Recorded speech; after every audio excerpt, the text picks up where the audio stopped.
Welcome to the KidMin podcast with Dr. Val and Dr. Virginia, where we talk about everything KidMin and pull back the curtain on some of the surprises and challenges in children's ministry that nobody prepares you for.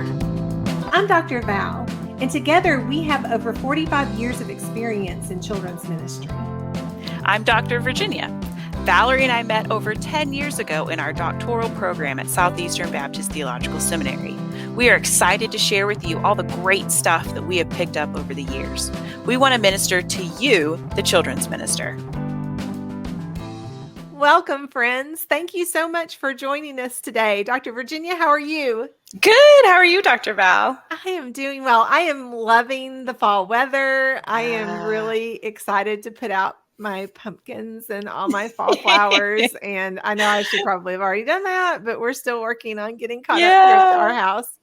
But I love the fall. It's my favorite time of year. We're actually, I'm in Florida, so we don't get what I call like a real fall. Right. Like it's green year round here, which was crazy to me the first year we were here. But we have actually had some mild weather come through. So like crisp mornings. And I'm like, ooh, I love this. Oh, yeah.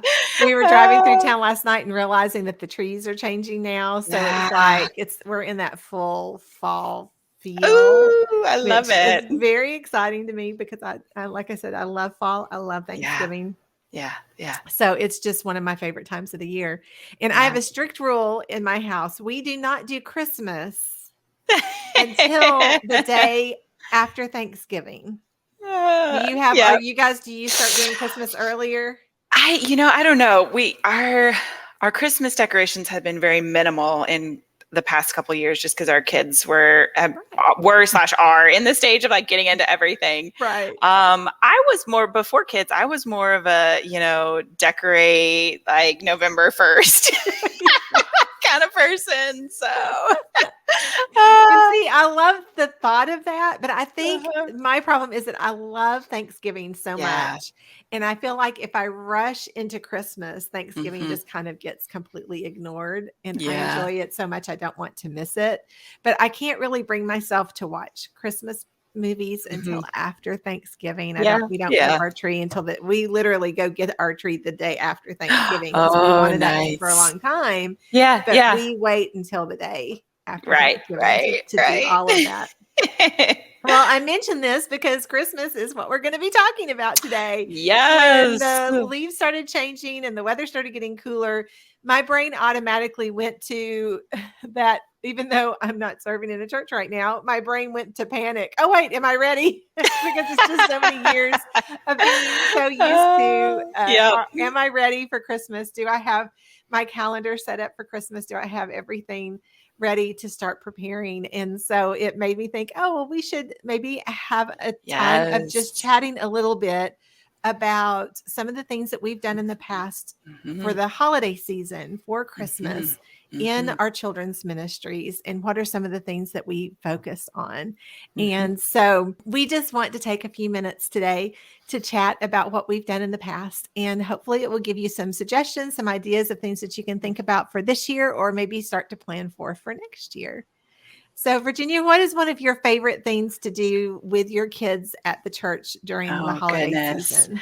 I feel like every church I've been at has done it a little different. We've done all kinds of things.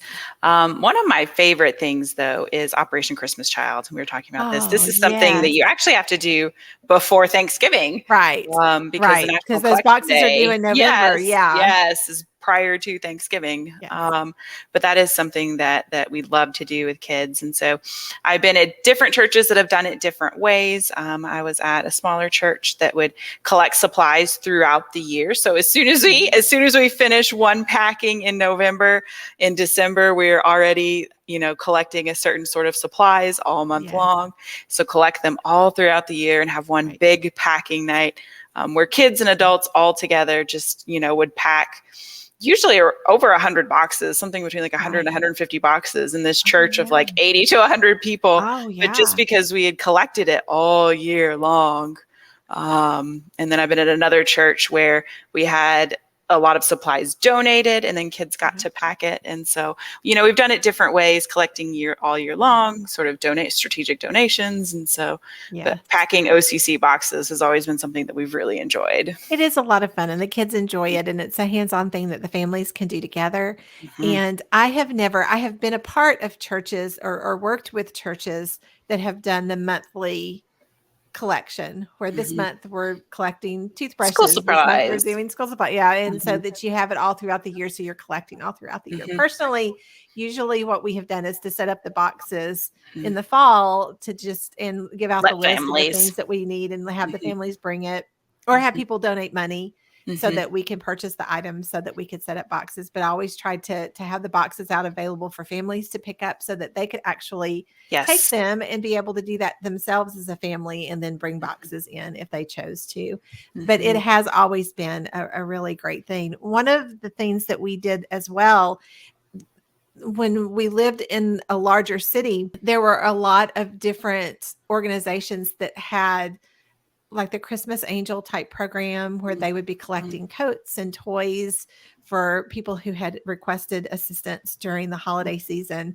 And one of the really great things that we had been able to do is on like a Wednesday evening, we planned with an organization, and I would take our older elementary kids, our third graders, fourth graders, fifth graders, to that organization, and we would help sort coats or sort toys or fill bags or whatever type of help that they needed to prepare for the season. And it was just a neat way for our kids to be off campus a little bit, working with an organization that was meeting the needs of the community, of the families in the community. But it was just a great hands-on service activity for the kids. And so we always planned that for December, where we could go and help and just be that extra helping hand for just one night, just for an evening. And it was always a big project that we like to do, and the kids enjoy. Yeah.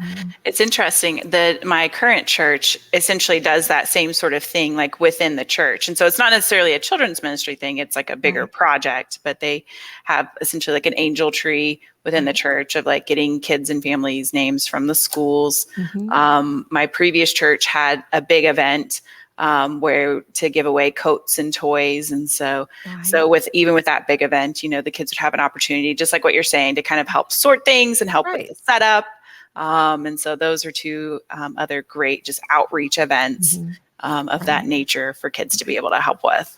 We had a lot of great things on Wednesday evenings that we could do as service projects during this time of year, because also there was a ministry called Room in the Inn, where they would set up different churches during the week for homeless people to come and stay for the night when it was really cold outside. And so we would always put together packets on different Wednesday nights of like toiletry items and just little things. And the kids would make a card or write a note, and we would pack them and get them to the churches that were hosting people on those nights. So there's a lot of things during this time of year that you can kind of find little service projects, little things that the kids can collect or put together or make notes for, that you can really have them see the opportunity to be able to reach out to the community, serve other people.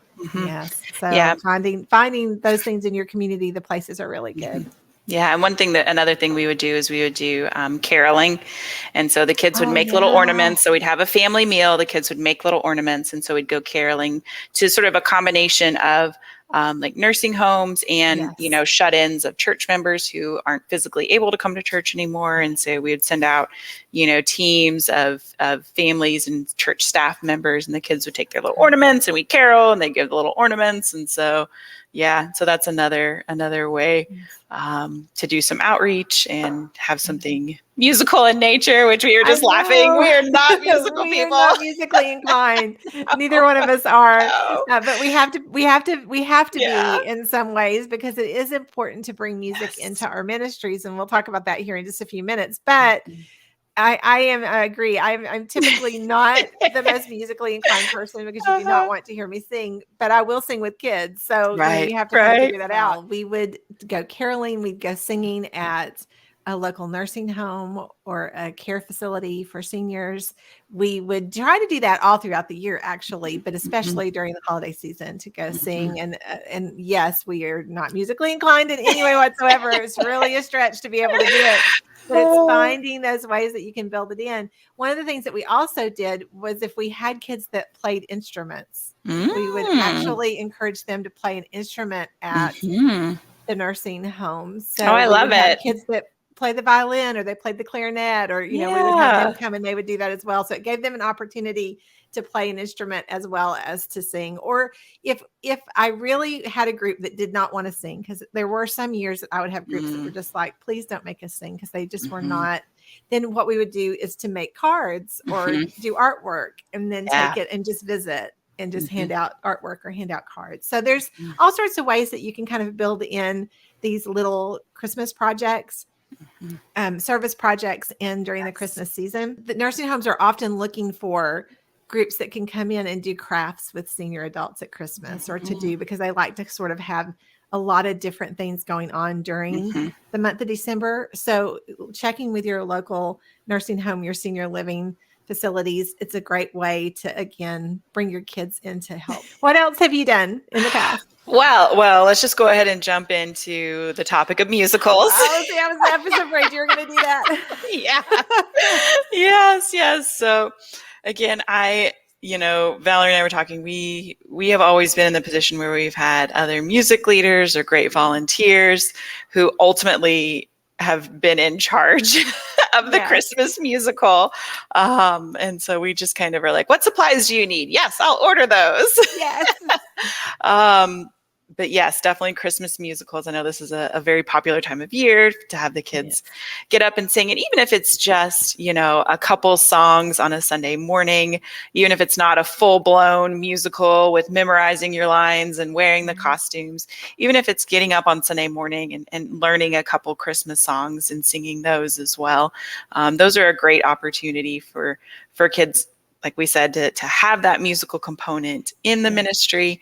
It's a great way to, bring in kids and bring in families, because there may be parents who wouldn't normally be as active or as interested in coming, but if their kid's going to be singing and performing, then they're interested to come and hear that and come and see that. So it can also sort of have an outreach element to it as well. It can. It really can. And again, there are lots of ways that you can find people that can help with these areas if you are not super comfortable. And that's something that I've been very blessed to always be able to do. I've had music ministers who have been very helpful. They've been sort of in charge of children's choirs. So they work with me to kind of figure out what kind of program we want to have, when we want to have it, when the kids can sing. To schedule things has always been incredibly helpful. But you do have the ability, if your music minister, say, is not in charge of that aspect, if you can speak with the adult choir, you may find some people who love music that would love to help with just that one aspect of children's ministry. They may not be comfortable serving on a Sunday morning. They may not be comfortable teaching kids. They may not be comfortable with that aspect of it. But if you can find people who are musically inclined that would be interested in helping your kids learn music, that's usually a very specific skill set. That I was always really surprised that there were people in the adult choir that were very interested in serving in children's choir. And they are definitely, many of them were super not comfortable if they had to do anything else, though. If you wanted them to do like a little devotional before choir or before they practiced or anything like that, they were like, no, I can't do that. But they were glad to sing. So it's finding people that can do little different things at their times where they're comfortable. And so it's a good thing to be able to do. But I do think you are right. It does give the opportunity not only just for your kids to be able to participate in worship, really leading worship when they're singing. They have that opportunity to be up front and to lead their church family in worship when they go in to sing in this way.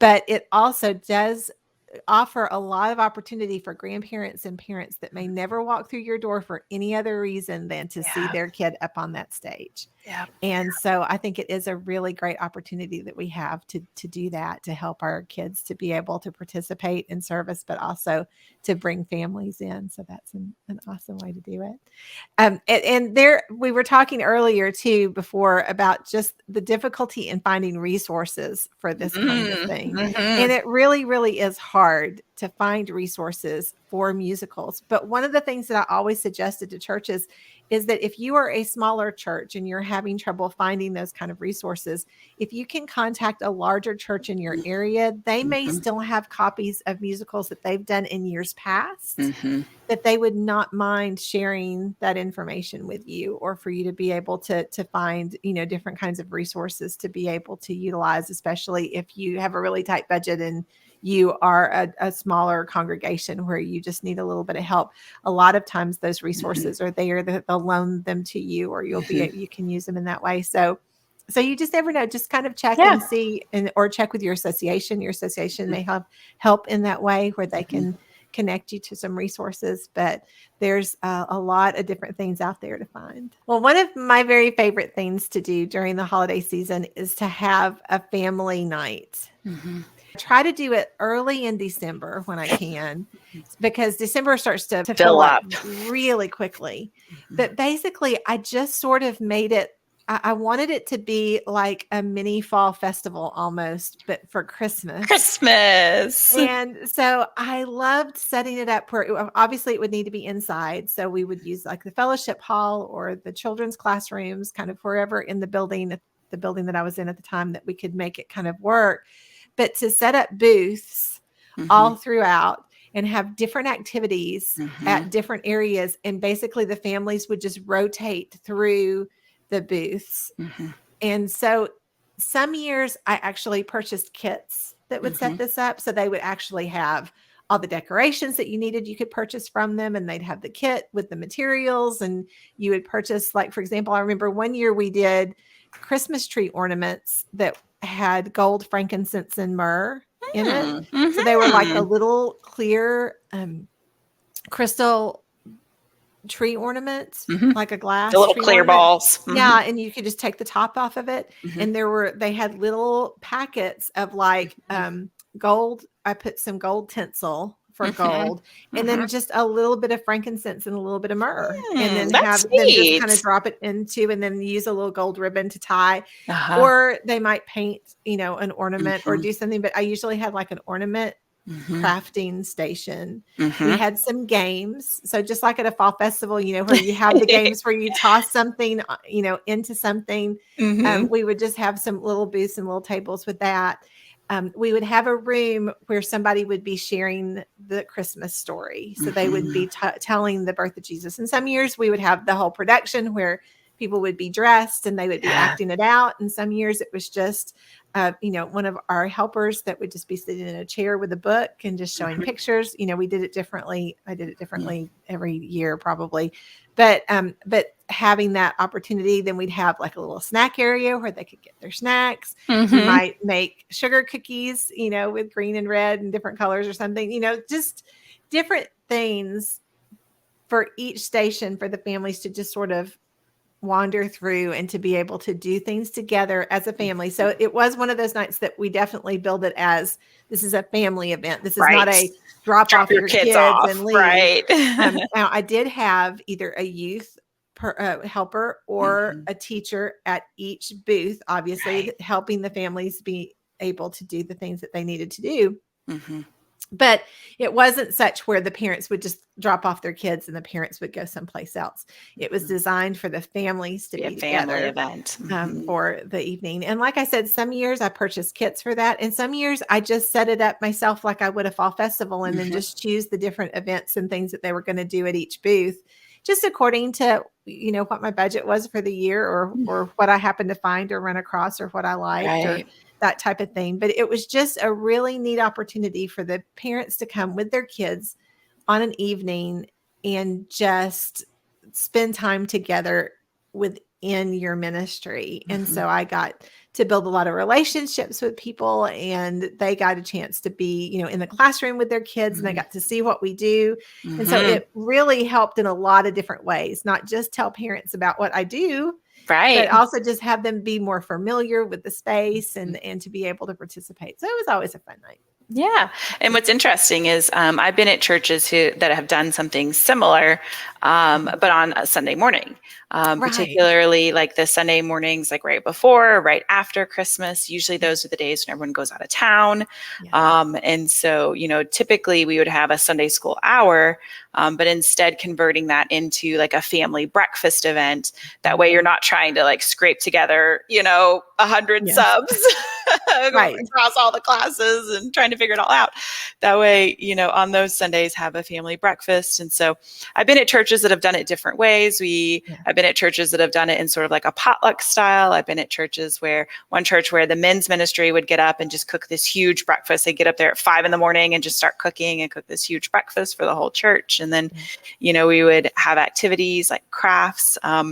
Some years I've been at churches that had like a live nativity, or I've been, churches that had, like a photo booth and just different activities for the families to do, to come together, to eat breakfast and to celebrate Christmas through those different sorts of activities. And so I've done similar things in a breakfast format as well. So, and parents loved when we did the breakfast events, or we had, even on those holiday kind of Sundays, just to have some donuts and bagels, or, something simple, just to have breakfast, just because it's always so hectic to try to get to church during the holiday season. And so to have those little opportunities for breakfast times, or do something a little bit before service or before, is always a little, is fun. And the families typically really enjoy it too, as well. And so it's a good thing to do.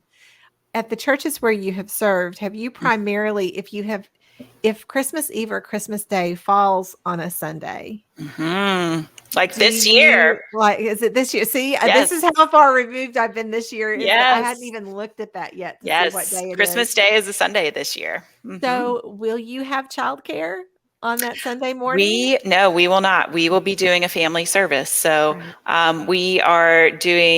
we're kind of sticking with what we typically do, which is a family Christmas Eve service as well, which is kind of like a candlelight service, which again, I always pray fervently every year. I'm like, Lord Jesus, don't let me burn down this church. Don't let me drop this candle and burn down this church. Set anybody else's clothes on fire. I think that's always my just mine. Just mine. Just I understand. Yeah. So, and then on Sunday morning, we are doing no Sunday school, just a Sunday morning family service as well. So, and that's primarily because this year Christmas is on Sunday. And so in years past, we have still offered at least nursery care, for birth through kindergarten. If it was the Sunday around Christmas, but with this being on Christmas Day, that's a little too much, we think, to try to ask of people and to try to coordinate. And so we're just going to have everyone all together for a family service this year. It is.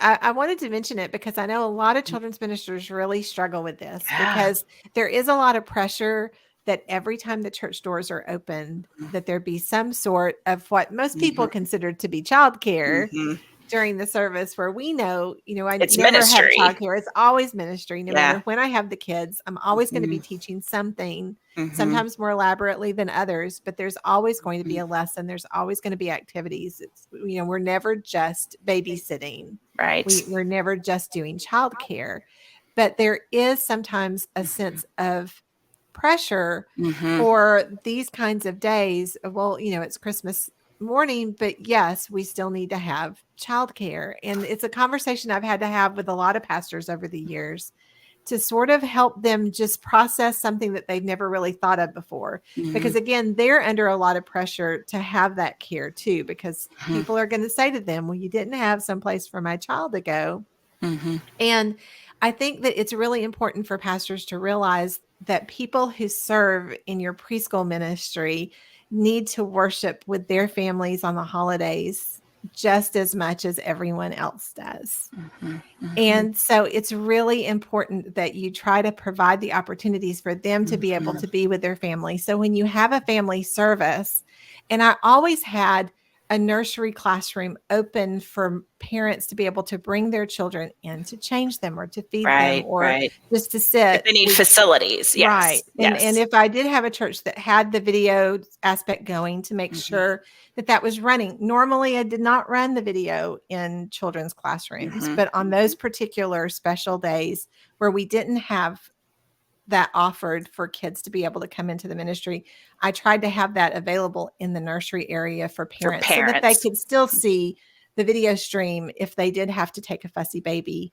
to the nursery to rock them or to change them or to feed them, that kind of thing. So I tried to be thoughtful and mindful of that and to have that available. Right. But I didn't want our preschool volunteers to feel pressured to serve on these really important mornings. And so that usually came those last 2 Sundays of December that came around Christmas, that came for New Year's, right? Those 2 Sundays, I really worked very hard with the pastor to try to make those family services. So don't feel like you are alone in being concerned about that if you do have a church family that pressures you for those particular Sundays.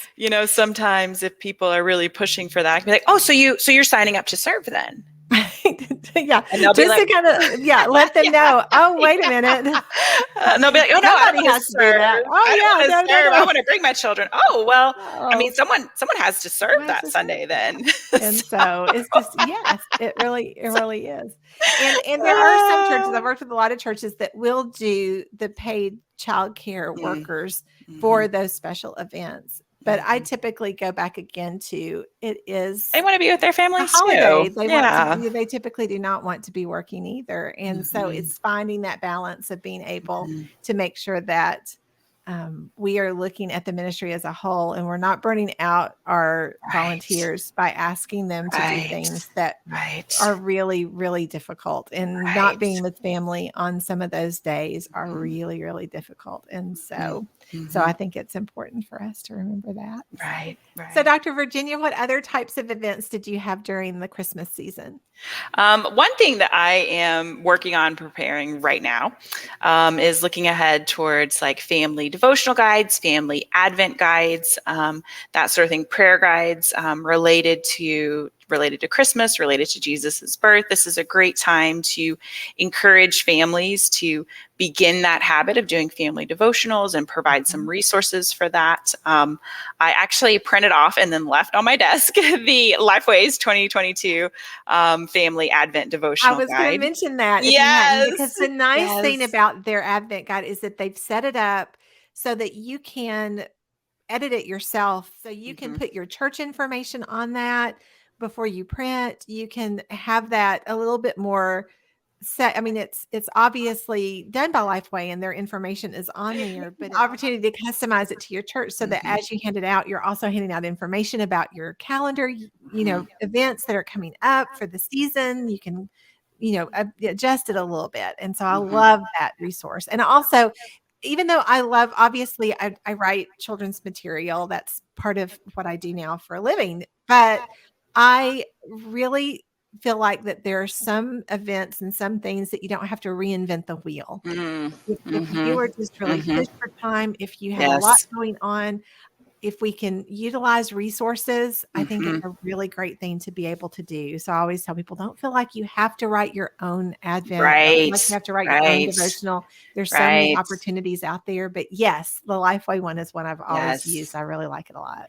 And I checked a couple other publishers as well, just to see if they had that typically do things. I didn't see anything else out at this point. Maybe by the time our episode's released or, within the next, few weeks, I'm sure all of the Advent resources will be coming out from different publishers and all over the place. Well, I think it's a really great time because I've noticed over the last few years, Advent material has been really huge. Yes, I know very popular. Our grandkids have an Advent, some sort of a Star Wars one or a Disney one, or, like some sort of little Advent calendar going. And I notice them in stores all the time and things. And so I think you're right. It's a great opportunity for us to help parents see those things are fun. I love the Lego one. I mean, we have the Marvel one. We've done all those, but also to make sure that while you're doing that you're also remembering the purpose for the season and helping parents realize that sharing how the birth of Christ is important in our family. Worshiping Jesus is important in our family.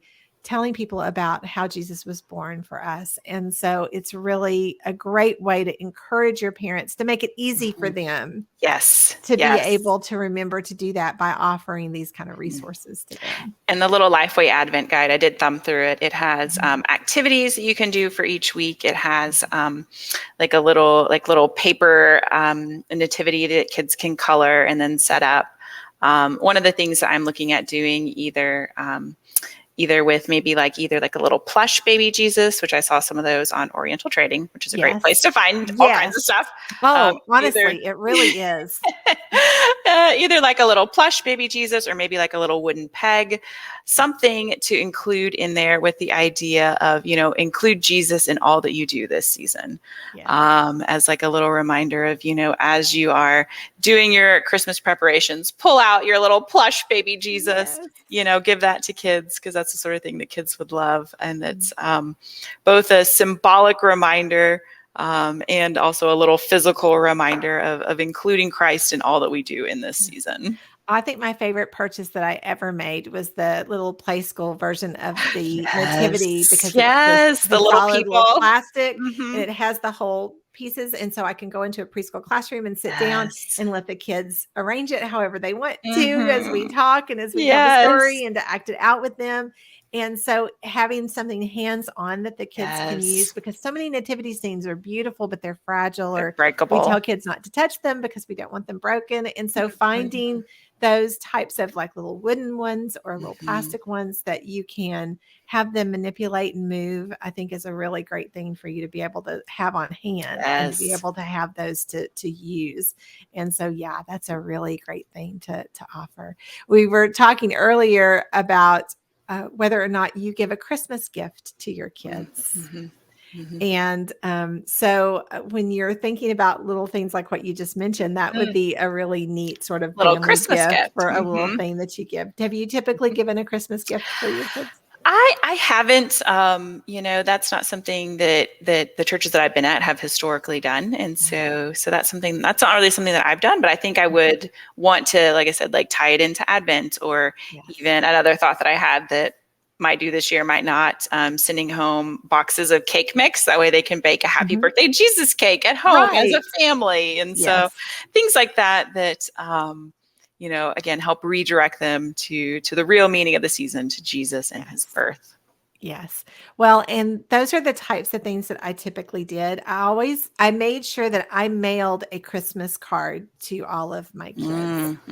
I love that. Kids love getting things in the mail. They really do. They get super excited about it. And so a lot of times I would just make sure that I took the time to just write out simple cards, but just to make sure that all of my kids received a Christmas card in the mail. And so that was always something that I made as a priority during the holiday season. And then also I did typically get some sort of little gift. And again, this is where, like you mentioned, Oriental Trading, we were talking about earlier when I talked about the booths and things that I did. Oriental Trading was where I got a lot of those little craft kits for different things of nativity, or with the frankincense and myrrh I used to get from Oriental Trading. So that's a really great resource for that. I know that there are a lot of different places now that you can pick up those little kinds of things, but Oriental Trading for me was a huge one over the years. But I tried to find some little something, and typically it would be even if it was just there was a Christian bookstore that used to have little coloring books. They were just tiny, but they told the Christmas story. Mm-hmm. And I think they were at the time, now this was several years ago, were like 50 cents a piece. Mm-hmm. And so I would try to catch it really, really early so I could Right. get enough. And I Right. would always get and then I would just do that in a bag with just a few pieces of candy or, just some little something simple with a little note and just tie a little ribbon around it, just so I had a little something to give to the kids as a Christmas gift. And it also kind of gave me an opportunity too, if I had a family maybe that had not been attending as often, or maybe they had been gone for a little while, that it gave me an opportunity to kind of call and say, can I come by and bring Tommy a little Christmas gift? And it gave me a chance to say hi to the parents and just, I'll only be there for 5 minutes. I'm not going to stay very long. I just wanted to give a little gift to Tommy and say hi. And it kind of gave me a way to kind of connect. And sometimes I would find out if there was something going on in the family, or, if there was a reason why they weren't visiting anymore or coming anymore. And so having those little items kind of help you, reconnect with people when you need to. And so I found that Christmas time is kind of an easy, time to kind of be able to do that and to reach back out to families. Right. Absolutely. It doesn't have to be, like I said, the gift doesn't have to be really big, but I did try to always make sure that it had something to do with Jesus. Like I wanted it to have something to do with the nativity story. It wasn't a random toy. Right. Or it wasn't just, something, just for fun. I tried to make sure that it had something meaning to it. It had a verse on it in some way, or it had, an activity with it in some way, so that it went back to the Christmas story. And so I think that's really important to remember. Yeah, absolutely. I agree. Sure. Yeah. Yeah. Yeah, and I really like the coloring book idea as well. That's another great thing to put in like a busy bag for those family services, like what we're talking about on Christmas, around Christmas.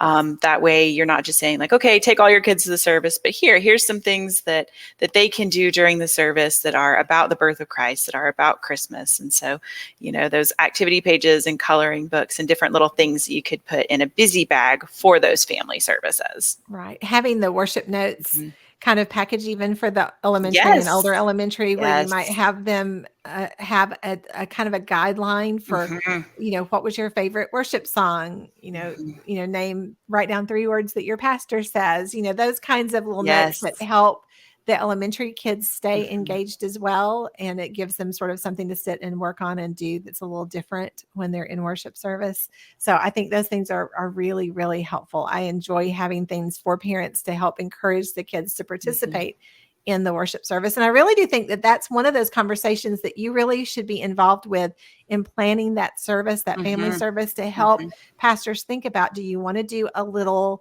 time where the kids come up front and maybe you read a verse to them or tell them a little story, or do we want to do something a little special for kids in this particular service that we might not normally do, just to encourage parents to let them know we love having your kids here and we want them. And so it's really important to convey that as you do that. But yes, definitely those little bags can be super handy for parents on those Sundays where they're not used to having their kids in the worship service. And so it is.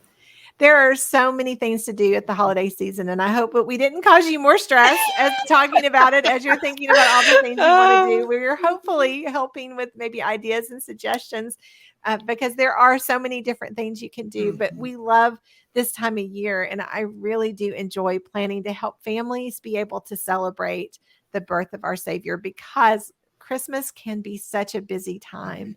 And one of our responsibilities as the children's minister, as the preschool minister, is that we are helping families find ways to learn about Jesus, to learn about his word. And Christmas is the perfect time for them to be able to do that. But the busyness of the season can overtake. And so I think it's just a great opportunity that we have, even though it's really a busy season for us as well.